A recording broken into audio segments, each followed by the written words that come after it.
iron socks in a public place. I think it's an offense. Hi everyone, and welcome to the video. Yes, it's strange. It's one of those things that are considered to be over the top, trying too hard, which I don't understand, because it's otherwise perfectly normal to spend £15,000 on the latest aero bike.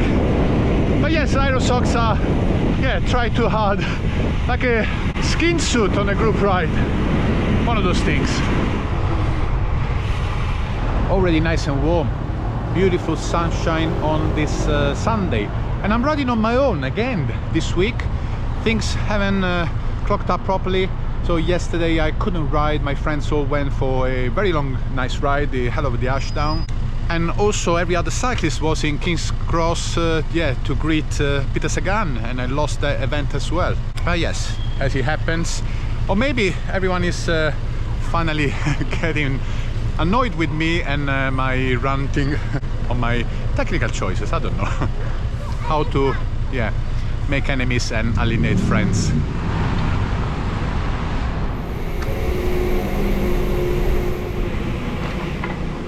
So it's a good opportunity today to discuss, you know, the pros and cons of solo riding versus group riding. Yes, I went on my own and I really enjoyed it. I want to discuss, yeah, the differences and the pros and cons of the two styles. One big sense of relief is, of course, that you can be late. Yes, there's no group to catch, so you can enjoy your coffee without the fear of yes, arriving late and annoy your cycling partners.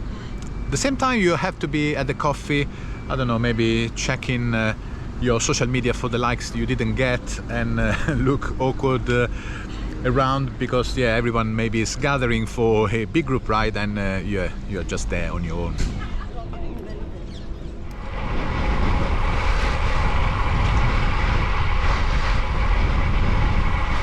As usual, every route starts from Richmond Park in southwest London at least, and I'm going yes, for a loop around Box Hill.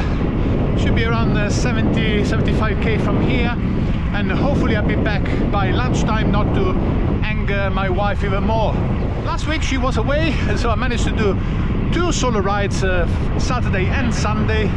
And the thing I noticed the most was, yes, how I could set my own pace, my own power, decide whether to go for a smash ride or a relaxed one, and you don't have that kind of push-pull element of group rides where someone is pushing harder, you need to catch up, or vice versa.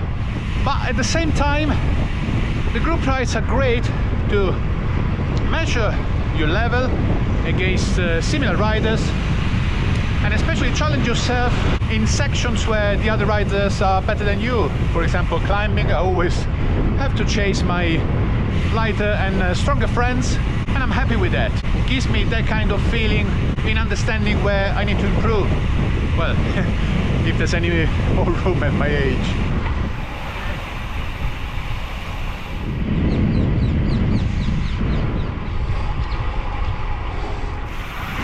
See, meeting friends on the road. See, I do know someone. You do know a few people. I'm riding solo as well. You don't have to worry about others at all. It's, you know, sometimes it's good. You keep your own pace, especially if you're slow like me. You're not. A different mindset, different. Exactly. Good. Right, Enjoy your ride. Ciao. Bye. In a group, you can always enter the mindset of the wolf pack. Yes, you are coming down with your friends in a regimented group, quite strong on the road and overtaking slower riders. So yes, that can give you a buzz.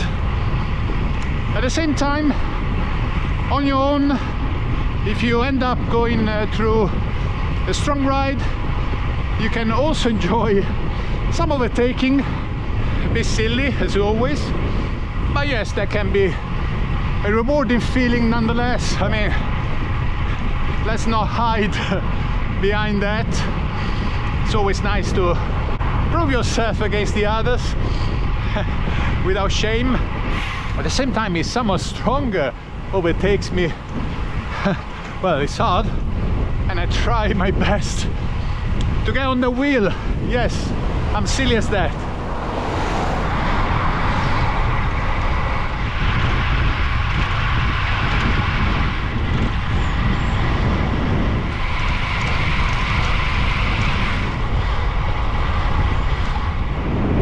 Open road stretch from Hampton Court before you reach the hills. Good to test the aerosols. Let's see if they make any difference. Of course, on a single ride it's impossible to judge, but we'll see if Strava is going to show any signs. One thing I really don't miss from group riding is the constant calling of potholes, hazards, anything like that. I confess, guys, I'm a lazy caller.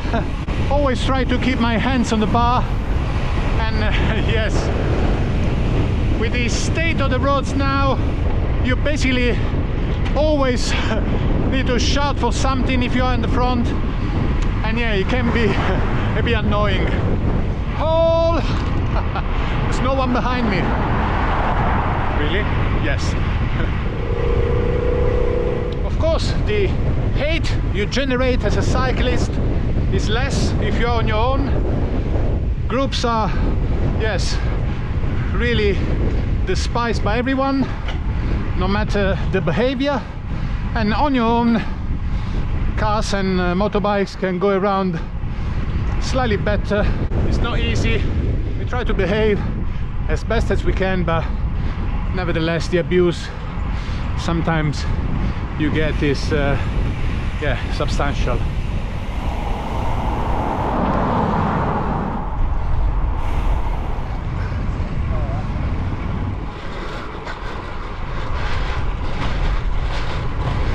Here we are once again, Box Hill, the most famous stretch of road, definitely in London.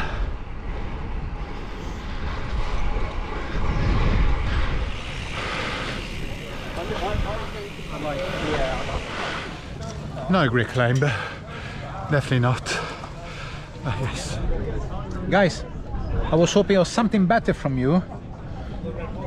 Anyway, so I started Box Hill really not pushing that hard, but I picked up the pace on the go, and it's never a good thing. So either you start really hard and try to change your rhythm halfway, maybe it's not the best thing, but I've done 6:34, I think, something like that. Not great. I wish one day to go beyond the 6 minutes, but that means doing a really hard effort from the start next time. And of course you can stay as much as you want at the cafe stop on your own. My wife is waiting for me at lunchtime. Let's go.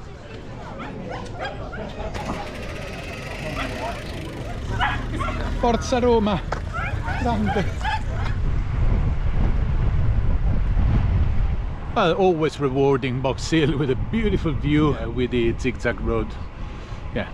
The good thing of riding always with the same people is that you can really gauge your performance on the day to see whether you are slowing down or feeling good comparing to your usual friends, because the conditions can change on the day. So if this headwind will affect everyone, it's a good measure of how your fitness is working on that particular day. On the fast downhill sections, yes, I always prefer to be on my own. People have different approach to the bends. I do brake differently to avoid overheating my carbon wheels. So yes, when you are on your own, you can decide your line and where to brake. Definitely a bit safer for me. Yes, I love these sections where you can unleash the 5411. It's another thing. I know you guys love your 5034 or 5236, but guys, as they say, once you go big, you never come back, or something similar.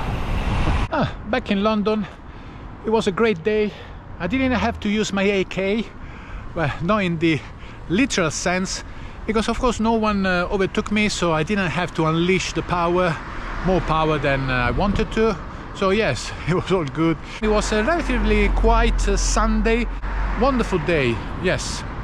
Oh, by the way, behind me you can see one of the few, if not the only, pole remaining from the trams. Yeah, the trams that were going through London.